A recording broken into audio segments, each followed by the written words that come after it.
Hello, everyone. My name is Dan. I'm an alcoholic and an addict. My family was pretty normal. I mean, average upper middle class white family living in Dunwoody. So, my parents were still married, I had a close family. My parents didn't drink. There was no drinking or drug use in my family other than me. I'm kind of the black sheep in a way. My sister my sister is now a doctor. She's very successful, married with a daughter. But, the thing that was missing for me, I don't know, how much what I'm still discovering how much my childhood had an impact on my life. But, it's like, I will say that, I experienced abuse when I was a child, the babysitter and, friends of the family and stuff like that. And, I don't know, from early on, and this is the first time, you'll hear that I've been sober, different times in my life for different periods of time, but this is the first time that I've actually been able to look back, on my childhood and see all the way back how these patterns were way back when I was 7, 8, 9 years old, how I was, even back then, I was feeling lonely. I was feeling, just alone, I always had to do something to try to feel connected to somebody, I would, 7, 8 years old, and I'm bringing stuff to show and tell. And even when there wasn't show and tell, I was trying to bring something so I could get some attention and people to notice me, because I just felt like I wasn't being noticed no matter what people did. And, a lot of sadness and stuff. So, my mom both of my parents, worked early in the morning. My dad was a federal employee. My mom was a teacher, and my mom would drop me off at school, elementary school when I was a kid. At 30 minutes before anybody got there. I mean, sometimes I got there and the door was locked and she just dropped me off. Sometimes I got there, it was just a janitor, you know what I mean? And during those 30 minutes, I would sit there and wonder what the heck was going on, and, that became a time when I started getting wrapped up in my head. And, I during those 30 minutes, I would break into different classrooms and turn over chairs when I get angry. I had a lot of anger. A lot of, just loneliness, and, really it was a lot of fear, just really hurt as a kid. And so by the time I was, in 5th grade, I was in my basement at my house and, feeling all those feelings and feeling alone. And, had this hobby of putting together, models. And, I gotta be honest. I mean, I just didn't want to live anymore. I'm 10 years old and I didn't want to live anymore. And so, I'm looking at the tube of glue, and it says, intentional misuse, by intentionally inhaling could be harmful or fatal. And I'm like, okay, I'm going to try this, so I just went to town on this glue, and lo and behold, I started getting high, you know what I mean? And it took me away. It took me away from all the pain. It took me away from all the fear and all the anger I had. And it was a little scary at first. I was like, this is, what's going to happen here. But then I just went upstairs because I was so afraid. Asked my mom, I was like, what does the word fatal mean? And she's like, you mean fatal? She's like, whatever that is, don't stay away from it, but, so, I mean, 5th grade, I got caught in school sniffing glue, 6th grade, I get caught, sniffing paint thinner, what I'm saying? 7th grade, it's when I took my first drink and it was really just, my parents didn't drink, but they had a liquor cabinet for when people came over. I don't really understand well, but they had a liquor cabinet that they would share when people came over. Hey, you want to have a little wine or a little drink or something? And so, I took a couple sips from the liquor cabinet and I was like, God, how can anybody possibly drink this, But, as time went on, I found out it really worked really well to be an escape. So, I did the thing where I was putting water in the vodka bottle and, all that kind of stuff. And I don't know how they didn't find out about it. I mean, maybe they did. They just didn't say anything. They had a kind of a habit of doing that, of finding stuff and just not saying anything, but, kind of pushing it away. But anyway, when going into high school, I had some wisdom tooth surgery. Man, I love those pills, boy. And that set me off. I had a friend that had a dad who had, pain pills in their house. And then I guess I should stop at this moment and say my story does include drug use, in addition to alcohol. But, so, just basically all through high school, I was drinking and drugging.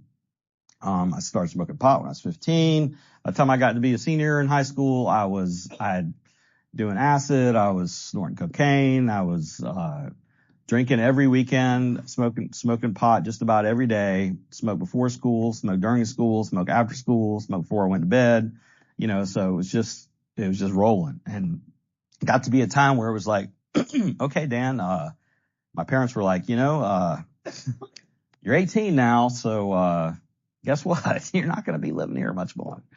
So, it's like, what are you going to do? And they're like, we really think you should go into the military. You should, I think that their thought was like, this will straighten them out, because it was pretty obvious what was going on with me. I failed classes and just barely got through high school. But, that kind of straightened me up for a second there. I was like, no, I'm not going to the military. I mean, I've seen Full Metal Jacket. I know what goes on there. You know what I'm saying?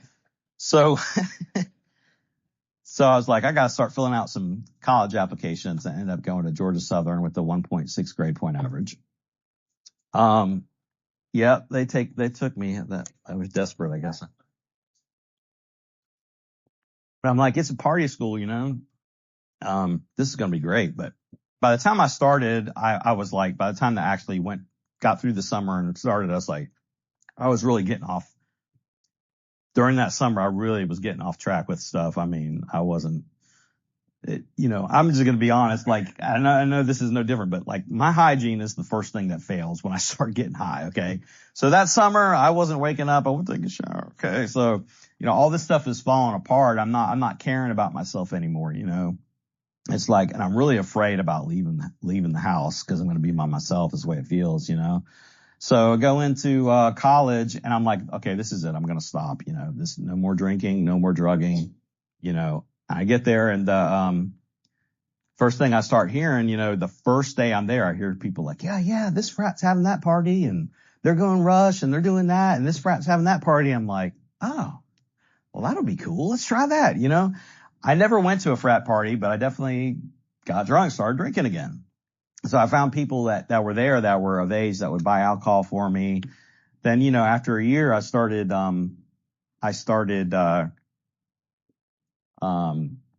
using other drugs, ecstasy, mushrooms. I mean, I was just desperate to feel okay. I had to change the way I was feeling, I'll say too, that there were people in my life that started being a part of my addiction, girlfriends and friends and stuff. And, they were a part, they were really, I don't want to use the word victim, but they were definitely hurt by my addiction. You know what I mean? And they were a part of it. I mean, like, I was addicted to the sex part of it, the relationship part of it, the attention they gave me, So, got about a year into college, and I had stopped going to classes, and then they just barely passed me by. And the next year I came back into college, and I'm 19 years old, and I went to classes for like a week, and then I'm hiding, and, I went off the deep end with mushrooms. I'm out there with a flashlight every night looking through cow pastures, looking for mushrooms. And, and it's weird because, like, there were people in my life that cared about me. My parents cared about me. My girlfriend at the time cared about me best she could, but I still felt alone. I still felt like I wasn't enough. I still felt distant from everybody, and, wasn't able to talk about it, and so the day came when I had to decide, I was halfway through my first quarter there at school, and it's like, you can either get 100 the rest of the quarter and make a 50, or you can drop out. So I dropped out, and like a week later, I was like, I need to go to treatment. I need to get myself straightened out. I mean, things were just crazy. And I had a bad trip on some mushrooms, and it really scared me. And anyway, so I went into treatment for the first time. I was at Bronner Hospital back in 1989 when it was there, and went to inpatient and outpatient. And this was my first introduction to Alcoholics Anonymous. And it was the first time in my entire life that I was able to feel connected to anything. It was the first time that I was able to look somebody in the eye, even when they knew stuff about me. I was able to tell my story, told them about things I never told anybody about, the sexual abuse and other stuff. So I got out of there, went in a halfway house, stayed at a halfway house. Then I got together with a girl that was in the program and the outpatient, and you know what happened there. So, a little distracted. About 6 months later, started drinking again. So, the next couple of years I was in and out of AA. At one point I had like 2.5 years, and I met a girl in Alcoholics Anonymous.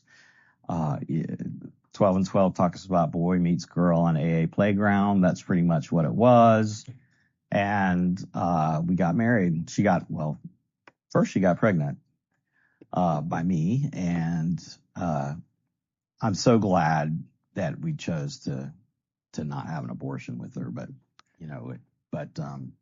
we got married, and, it was hard, very, very hard. I was freaking out, basically a dry drunk.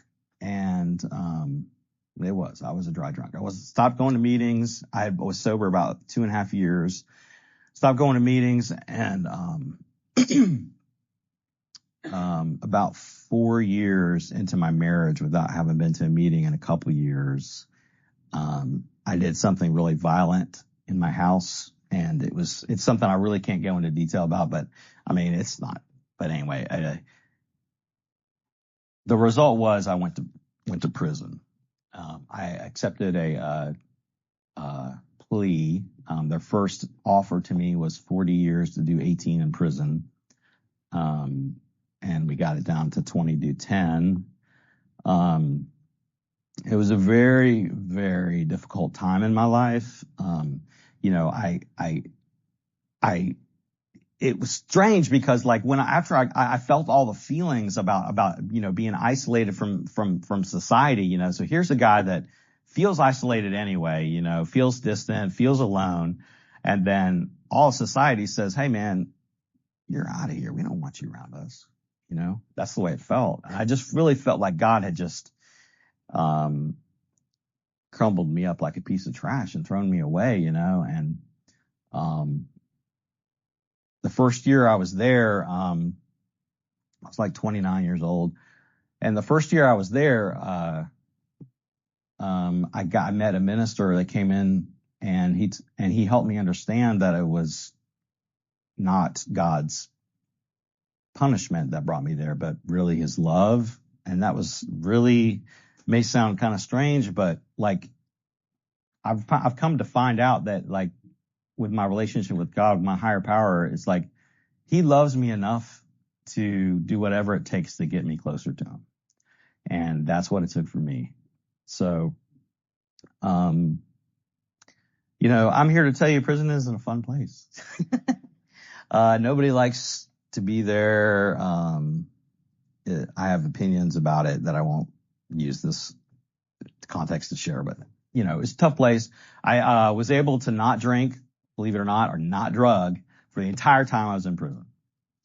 And I want to fit in with you guys and say, no, man, I was so angry. Like I just stole from people, that's the facts. I didn't drink. I didn't drug. I don't know if I was just so afraid, or because I dove into the church so much and went to Bible studies, and, I was going to church 2-3 times a week and leading Bible studies, do all this different stuff. I don't know, but there was drugs and alcohol there. But I wanted to keep myself separated from people and try to use my intelligence to stay safe. After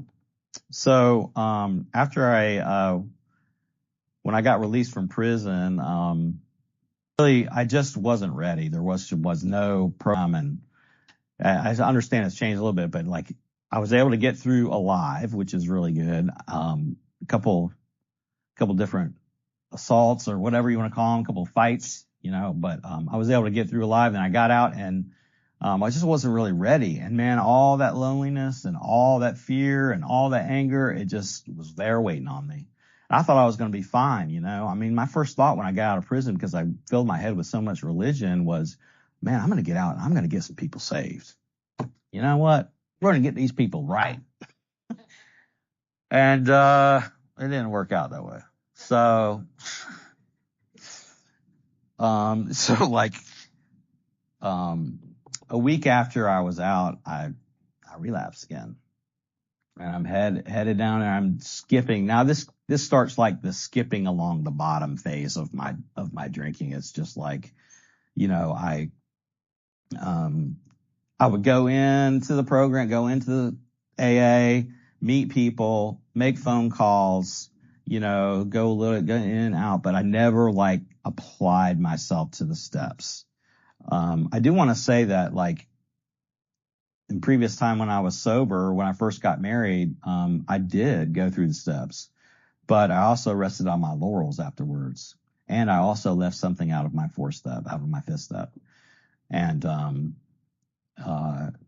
I didn't share that until I got sober this time.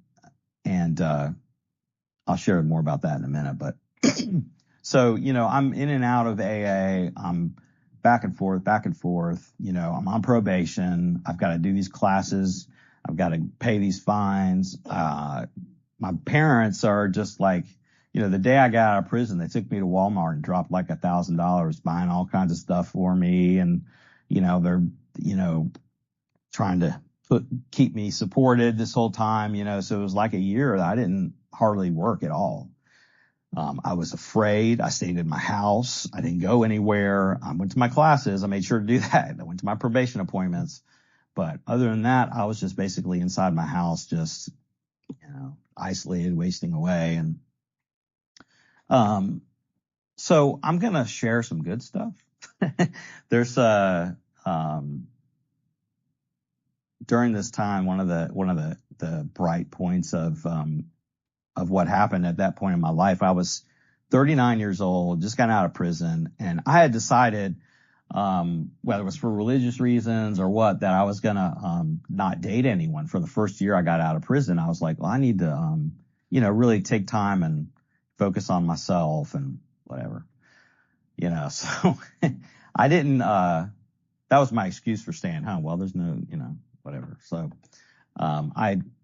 after a year, my parents had come down for my birthday, and it was right at about a year after I got out of prison, and they're like, let's take you out for lunch. And we go out, and there's this waitress there, and I'm like, you know, I think she's kind of like flirting with me here, you know, I'm not sure what's really happening here. But then afterwards I go home and I say, God, you know, and I'm going to tell you that during this time I was still like praying and still thought I had a relationship with God. But it's only until I came in this time that I really started getting close to God. But anyway, I prayed to God, and I was like, God, send me a lady that can really understand me, that can get me, you know, basically help me stay sober, you know, and help me walk with you. And so about a week later, this girl calls me, and she's like, hey, there was a prison minister that came in the prison where I was, and this girl was, had been in prison. And the weird thing about it is,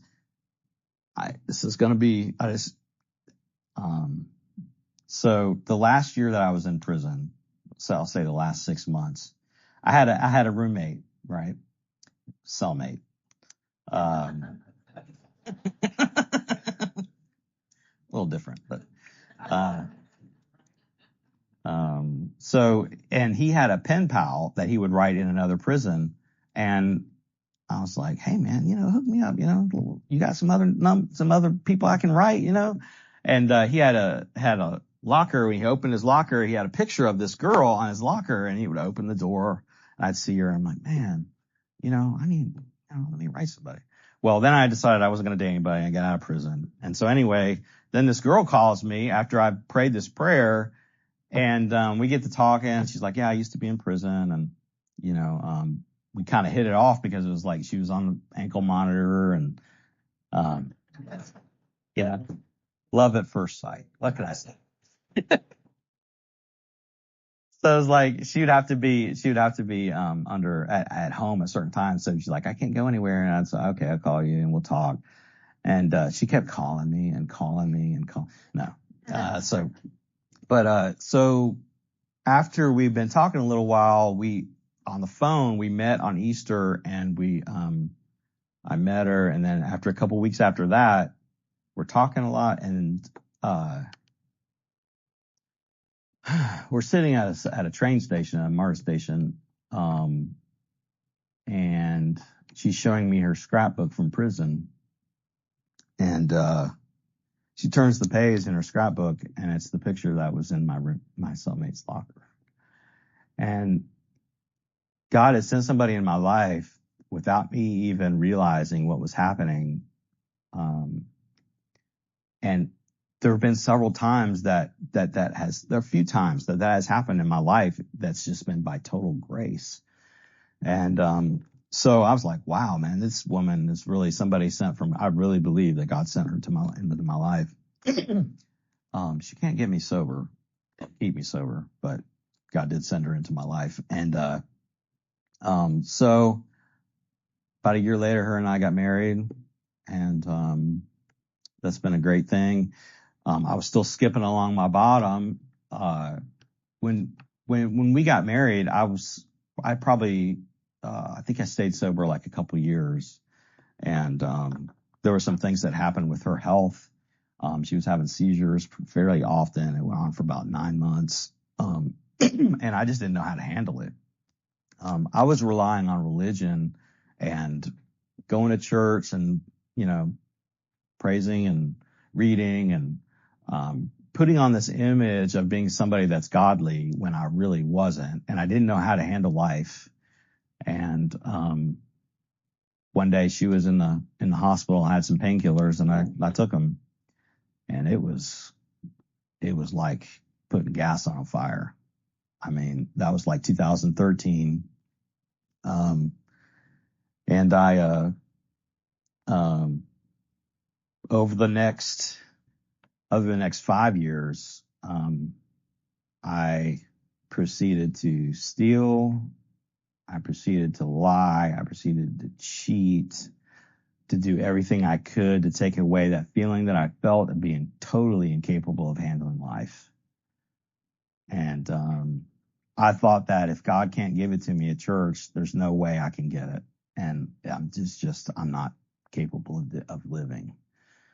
And I'm just going to try to live it up until I can, as long as I can.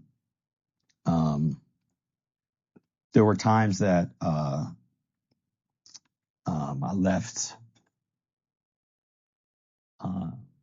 left my wife at the hospital.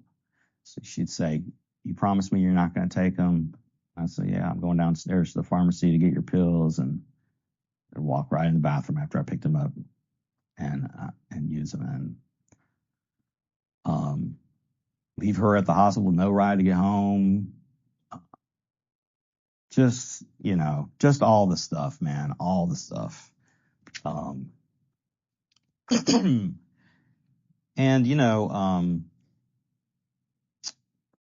it's been a journey getting back to AA. I was still going in and out of, after that, 2018, I went to treatment, and I thought, man, I was cured. I really had it. You know what I mean? I went to this place called Mirror Lake in Tennessee, and I was like, man, this is it. I mean, there was kind of this divine thing there, but it was temporary because I did not continue with my program. I did not continue going to meetings. I did not get a sponsor. I did not work the steps. And I thought, again, that I could get sober on what I know now to be religion rather than a relationship with God. And that's been kind of a theme for me, like trying to get sober on just that, just going to church and trying to do the right thing and fitting in there and trying to make sure I did what they thought I should do. And so over the next 3 years, I probably went to 6 or 7 treatment centers. I've been to Peachford, Ridgeview, different places trying to, I get sober for a month or so, then I go back out, and it was just like that until finally, I was working a job where I was doing merchandising at Publix's, and I was getting up at like 4 o'clock in the morning because I had to be there at 5, and it was like in West Atlanta. And I was taking a lot of pills. And this time I had gotten on this stuff called Kratom. And I was buying it by the kilo. Man, I figured, why spend the money to go to some convenience store and pay so much for it? Why not just buy it by the kilo and like make your own capsules? You know what I mean? And, I just never could be able to buy it with the vegetarian capsules because, those are less harmful on your stomach. But, but, so I mean, I had just had pocketfuls of pills going to work, and I get there in the morning to work, and I by myself just putting stuff up or whatever, and then on the way home, I'm nodding off, going home, and go home and pass out, take more, I mean. And there were several times that I would wake up. My wife was, a witness to this. I would wake up in the middle of the night gasping because like I'd taken so much, like I'm not just nodding off, like I'm not breathing. You know what I'm saying? So, there were several times during this time too where, I created an event that would would create all this drama so that my wife would say, get out, just get out. And I'd be like, yes. And I'd go spend 3 or 4 days in a hotel, spend money on a credit card and all the stuff. Right. But,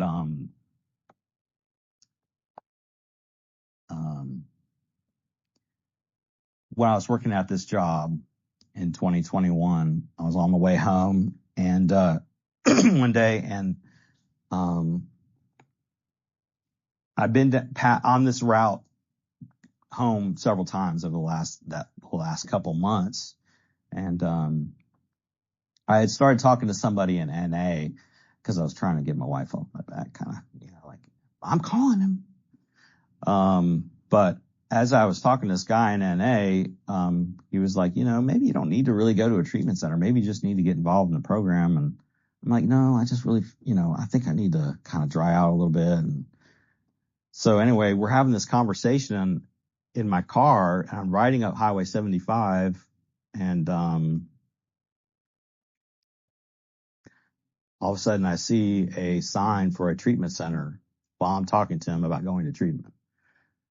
And it had a sign with this person on a sign like this, like saying something about recovery. And it's a place called Twin Lakes in Monroe, Georgia. And long story short, I called them, and it took a couple days for me to get up the willingness. And I kept trying to prove to I kept trying to say to my wife that I wanted to go to treatment, but she was like, you don't need to just stop. Like she said, like, just stop. You don't need to go to treatment. You know what I mean? And I'm like, no, I do. But I never like actually would do it. You know what I mean? Like it was kind of in my control to do it, but I never would do it. But then when I saw that sign, and I just knew I needed help, and I mean, the fact that I had been in AA and I had seen you guys get sober and I felt a little bit of a connection here is what drove me back.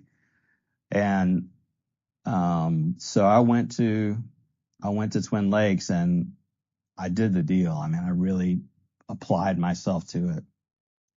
The first thing that happened though, I met a roommate, fortunately not a cellmate, but a roommate. And he and I were like friending each other. He's like probably 24 or something like that, but we had gotten to talk a lot, and we were talking one day, and in the morning after breakfast, and the groups would start like at 8 o'clock and go till like 8 o'clock at night. I mean, it's like long groups all day. So it's like 7:30, and he's like, you know what, man, let's just stay here and talk. Let's have our own meeting, and I'm like, I mean, it kind of makes sense. I mean, it's, 2 people sharing, wherever 2 or 3 are, he's in the midst, and I'm here, it's like, so, and then it just, I don't know how, but it just got a realization, like, cause they're announcing the group, and I'm like, they're like, come on, meeting makers make it, come, group starting. And I'm like, you know what? All my life, I've been doing what I thought was right. I've been trying to do this and do that, trying to make it my way, trying to do things my way. Maybe, just maybe, I ought to do what somebody else has done. I mean, this whole place is designed for me to get sober and help, and they have experience and they have, tested, tried things. So I said, okay, from that moment on, I went to every group and, started meeting people in AA, started working the steps. And, right before I was leaving, I didn't know what was going to happen with my marriage. I kind of wanted to I was unsure if I would be able to handle being at home and staying sober. And I was praying a lot about it. I had no idea what to do. And, really all things were pointing to me needing to go home financially and otherwise. So I was scared about it, really scared, because I wanted to be sober. I really wanted to be sober. And, I was going to this Bible study at the treatment center, and this girl is like, that went there, it's this lady, she says, hey, check out this book, So she showed it to me, and I was like looking at it, and there was a scripture in the book, and I'm like, really? No, I don't think I want to read that. So I go on. 2 days later, I'm watching this movie, right? And it's about this lady gets bit by sharks. And in this movie, at the treatment center, there was a Bible study in the movie. And in the movie, at this Bible study, the same scripture is being taught about. And the scripture says, I know the plans that I have for you, plans for good and not of evil, to give you a future and a hope. And it's just one of those God moments where I was like, man, thank you, God, because I have no idea how to do this. Please help me. And, I made a decision to come home. I came home and started coming to the How place and going to other meetings in the area. Eventually, I've kind of just sort of focused on the How, on Breakfast Club. I really, really like this meeting. Not just the familiar faces, not just the format, but just the recovery that's here is something that I don't see in other places. And I have been to other meetings, a lot of other meetings. So, when I first got out of treatment, I had a plan. I was, I had every minute scheduled for the first day I got out. And I wasn't like, I have to do this or do that, but I was like, the first thing I'm doing is I'm calling this guy that I got his number from the treatment center that said he wanted to be my sponsor. That's the first thing I did. And my wife was like, Dan, can't we talk? Can't we talk? Let's talk. I'm like, no, I got to call my sponsor. You know what I mean? And, I started learning that it wasn't going to happen without me, but like I needed to kind of stay out of the way of what God was going to do, if that makes any sense, So I just started doing the deal, and I had a sponsor who was like really big on the big book. And when I had gotten sober before, I was like, I wanted to be a big book thumper when I came back. I was like, I wanted to be this. It wasn't like I don't know how to explain it, but I don't know. I thought like, I'm going to be this special person that like looks at the big book and studies the big book. When I came back this time, I was like, so I got this guy that's like all about, big book, alcohol, blah, blah. So I was like, okay, let's do this, but like 3 weeks, 4 weeks, maybe a month after, maybe longer, we had been meeting every week, and we were still on the foreword to the book, and but I did know Ebby Thatcher's middle name. But it was just, maybe that works for other people. And he told me like, this is the only way I know how to do it, and this is how I do it. I said, well, I think I need somebody else. It took me 4 weeks to fire him. I just didn't want to do it. But one day I came into a meeting here, and one of my first meetings actually at the Breakfast Club, and guy came up to me and he's like, he says, hey, so after the meeting, he's like, where are you from? I said, oh, I live here in Woodstock. He's like, no, like, where'd you grow up? I said, Dunwoody. He's like, really? So did I. Okay, well, no.